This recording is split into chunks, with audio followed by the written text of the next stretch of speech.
राम कदम जी, ये जिम्मेदारी है, बहुत अच्छी बात है कि प्रतिपक्ष के नेता हैं अजीत पवार जी, ये जिम्मेदारी है, बहुत अच्छी बात है, लेकिन पार्टी में क्या जिम्मेदारी है उनके पास? वो पार्टी को कैसे आगे बढ़ाएंगे? क्योंकि आपको भी याद होगा कि मुख्यमंत्री बनने की इच्छा कई बार जता चुके हैं अजीत पवार।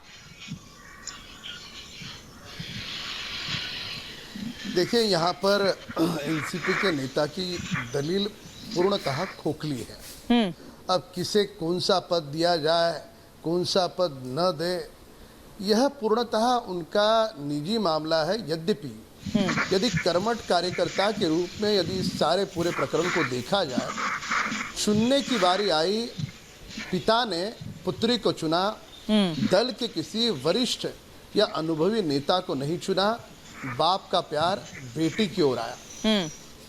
अन्य चीजों के लिए ठीक है, पर जहां पर दल की बात आती है वहां पर परिवारवाद इस लोकतंत्र में अगर पनपने लगे तो लोकतंत्र के लिए वो धोखा है। ये पहला बिंदु। दूसरा बिंदु कि बार बार ये चिकनी बातें करे कि अजित पवार को महाराष्ट्र में ही इंटरेस्ट है। महाराष्ट्र के इंटरेस्ट की बात नहीं है, ये दल की पूरी जिम्मेदारी की बात है। जिस व्यक्ति के पीछे लगभग पूरा कार्यकर्ता का कैडर है, उस व्यक्ति के माथे पर उनसे कम अनुभव जिस व्यक्ति का ऐसे व्यक्ति को आपने माथे पे बिठा दिया और आप यहाँ पर आकर के चिकनी बातें कर रहे हो कि नहीं ऐसा है, नहीं वैसा है। भले वो बातें करना उनकी राजनीतिक मजबूरी है, पर सच बात यह है कि एनसीपी दल के श्रीमान शरद पवार जी एक भी मौका नहीं छोड़ते श्रीमान अजित पवार को कॉर्नर करने का। ये पहली बार नहीं हुआ। विगत एनसीपी के 24 वर्षों के इतिहास में ऐसे कई बार मौके आए जहां पर अजित पवार जी को पूरी तरह से कॉर्नर किया गया, साइडलाइन किया गया। पार्थ पवार का लोकसभा का चुनाव हो या पार्थ साइडलाइन किया गया, या पार्थ पवार का बयान हो जिसपे शरद पवार जी ने खुल करके कहा कि उसको हम रत्ती भर भी कीमत नहीं देते। ऐसे कई सारे मुद्दे हैं।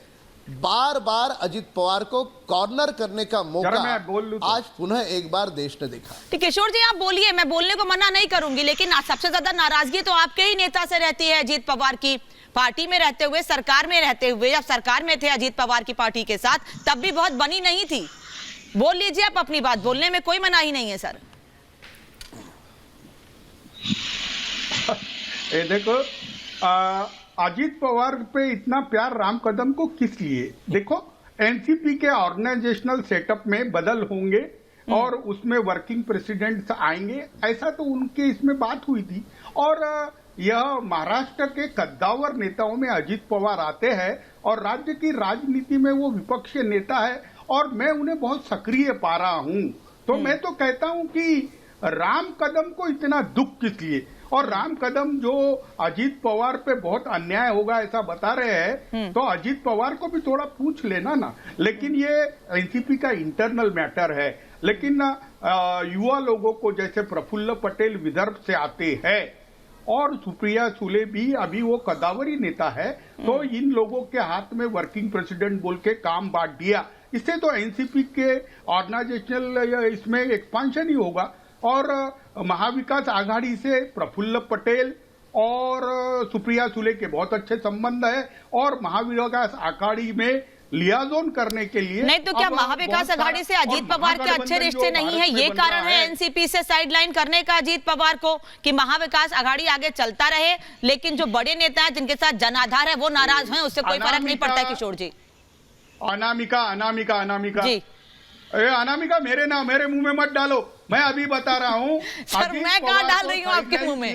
ये आप कह रहे हो, लेकिन मैं तो बोल रही हूँ कि आप ये कहना चाहते हैं। क्या विपक्ष नेता है, पूरे महाराष्ट्र के इंचार्ज है, और अगर एनसीपी की सीटें बहुत कुछ आ जाती है तो वो उप मुख्यमंत्री थे, उनको तो शरद पवार जी के दिल के बहुत करीब है। तो मुझे लगता नहीं कि संगठनात्मक बदल होते हैं तो किसी को साइडलाइन किया तो वो नाराज हो जाएंगे। नाराज तो बीजेपी हो रही है, क्योंकि बीजेपी को लगता है कि 72 घंटे वाली सरकार और कभी बना ले तो अजीत पवार जी को कहे, और मुझे नहीं लगता सुप्रिया। लेकिन आपकी बात को ना फिर ऐसे क्यों ना माना जाए किशोर जी?